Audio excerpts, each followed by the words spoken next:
তারাতলায় পরিত্যক্ত গোডাউনে যে আগুন লাগে সেই আগুন নেভাতে গিয়ে বিপাকে পড়তে হয় দমকল কর্মীদের। গোডাউনে যাওয়ার রাস্তায় জল জমে থাকায় ঢুকতেই পারল না দমকলের গাড়ি। পায়ে হেঁটেই জল পেরিয়ে গিয়ে আগুন নেভালেন দমকল কর্মীরা।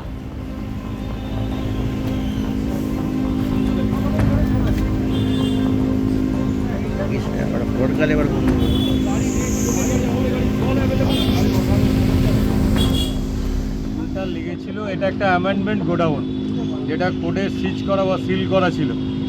এর হচ্ছে G+5 স্টোরের বিল্ডিং।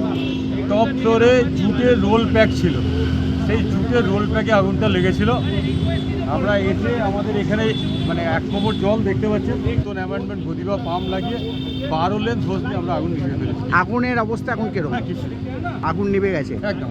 আর কটা ইঞ্জিন এসছে আপনাদের? আমাদের ইঞ্জিন এসেছিল 4টে, কোটের ইঞ্জিন আছে সাপোর্টে, আর গদিবা পাম্প আছে। মেন হচ্ছে পাম্প, এখানে ইঞ্জিন কাজ করেনি, গদিবা পাম্প দিয়ে করতে হয়েছে আমার। ন্যাশনাল টেস্টিং এজেন্সির বিশেষজ্ঞদের একাংশই ফাঁস করেছিলেন নিট ইউজির প্রশ্নপত্র। কোনো প্রিন্টিং প্রেস থেকে নয়, প্রশ্ন ফাঁস নিয়ে দাবি সিবিআই এর চার্জশিটে। খবর সূত্রে গোপন অনুবাদ, ব্যাক ট্রান্সলেশন এবং প্রুফ রিডিং এর মাধ্যমে প্রশ্ন ফাঁস। নিজেদের অনুমোদিত অ্যাক্সেসের অপব্যবহার করে এনটিএর ওই বিশেষজ্ঞরা প্রশ্নপত্র বাইরে পাচার করেন, এমনই তথ্য উঠে আসছে সিবিআই এর তরফে। যে চার্জশিট পেশ করা হয়েছে নিট ইউজির প্রশ্নপত্র ফাঁস নিয়ে, তাতে এমনই চাঞ্চল্যকর তথ্য উঠে আসছে, যেখানে উঠে আসছে যে ন্যাশনাল টেস্টিং এজেন্সির বিশেষজ্ঞদের একাংশই ফাঁস করেছিলেন নিট ইউজির প্রশ্নপত্র। কোনো প্রিন্টিং প্রেস থেকে নয়, প্রশ্নপত্র ফাঁস নিয়ে দাবি সিবিআই এর চার্জশিটে। খবর সূত্রে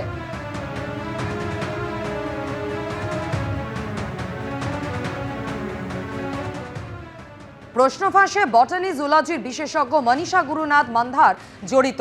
কেমিস্ট্রির প্রশ্নপত্র ফাঁস করেছেন এনটিএর বিশেষজ্ঞ পিভি কুলকার্নি। ফিজিক্সের বিশেষজ্ঞ মনীষা সঞ্জয় হওয়ালদার ফাঁস করেছেন প্রশ্নপত্রের তথ্য। আদালতে জমা দেওয়া চার্জশিটে এই তথ্য জানিয়েছে সিবিআই। খবর সূত্রের গত এপ্রিলে পিভি কুলকার্নি, মনীষা মান্ধার নিজেদের বাড়িতে স্পেশাল রিভিশন সেশন আয়োজন করেন, এমনটাই দাবি সিবিআই এর।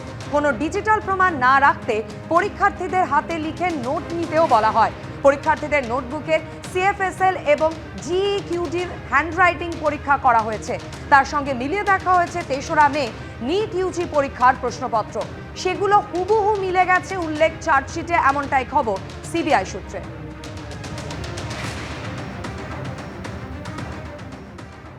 তদন্তে অনলাইন লেনদেনের ডিজিটাল রেকর্ডও হাতে এসেছে সিবিআই এর। এর মধ্যে গোয়েন্দাদের আতশ কাছের নিচে মনীষা হাওলদারের পরিবারের অ্যাকাউন্টে আর্থিক লেনদেনের তথ্য। সিবিআই এর দাবি অনলাইনে টাকা ট্রান্সফার হয়েছিল মনীষা হাওলদারের স্বামীর মোবাইল নম্বরে।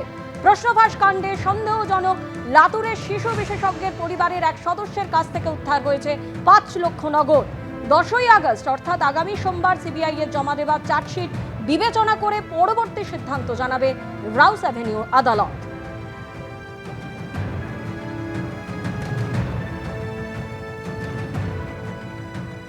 এবিপি আনন্দ, এগিয়ে থাকে, এগিয়ে রাখে।